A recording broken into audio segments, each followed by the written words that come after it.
এবাদতের জগতে সবচেয়ে দামি এবাদত সিয়াম। প্রমাণ,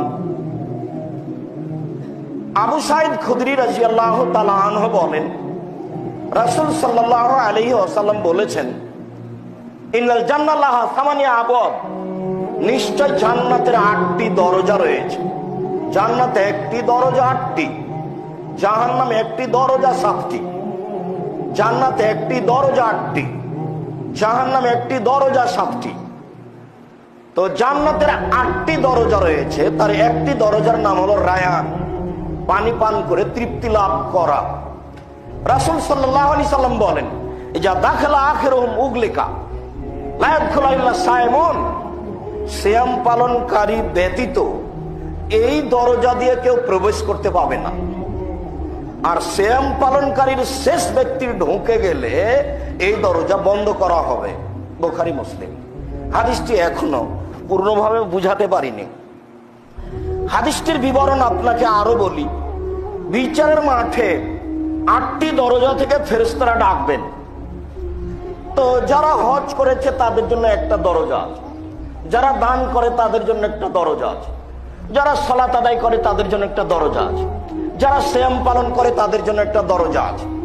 তো ফেরেশতারা বলবেন, আসেন আসেন, যারা হজ করেছেন এই দরজায় আসেন, আসেন যারা সিয়াম পালন করেছেন এই দরজায় আসেন, যারা দান করেছেন এই দরজায় আসেন।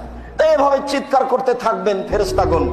তখন অবশ্য আবু বকর সিদ্দিক রাদিয়াল্লাহু তাআলা একটা কথা বলেছিলেন, আল্লাহর নবী, সব দরজা থেকেই ডাকা হবে এমন কি কেউ আছে? আল্লাহ রাসূল বলেন, হ্যাঁ, তুমি তার মধ্যে, যাকে সব দরজা থেকে ডাকা হবে।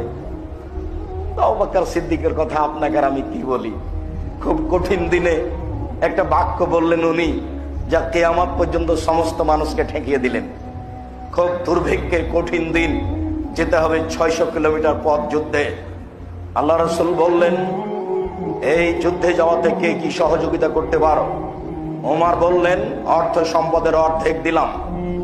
আবু বকর উসমান রাদিয়াল্লাহু তাআলা আনহু বললেন, যত লোক যাবে সমস্ত লোকের অর্ধেকের যাতায়াত খরচ, খাওয়া খরচ আমি দিলাম।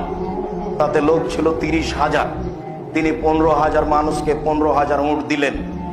একটা উটের দাম যদি 1 লক্ষ টাকা হয়, তাহলে 15,000 উটের দাম কত হতে পারে? তিনি বললেন, 3 মাসের খাওয়া খরচ আমি দিলাম। 15,000 মানুষকে একদিন খাওয়াতে মানুষ রাজি হবে না।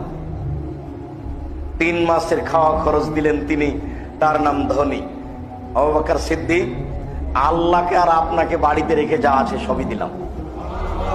হয়তোবা ভ্যান ভাড়াও হবে না, কিন্তু উনি যা বলেছেন তা ডিঙ্গিয়ে পৃথিবীর মানুষ আর কিয়ামত পর্যন্ত কেউ যেতে পারবে না, যাওয়ার কোনো পথই নেই। তার নাম আবু বকর সিদ্দিক। সব দরজা থেকে তোমাকে ডাকা হবে।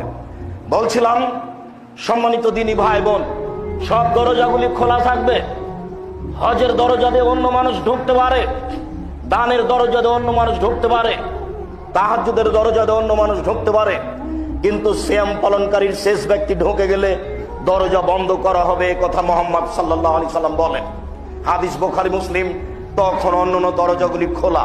আমি আপনাকে বুঝাতে চেয়েছি, সিয়ামই এক ভিন্ন ধরনের ইবাদত, যার মান মর্যাদা ভিন্ন।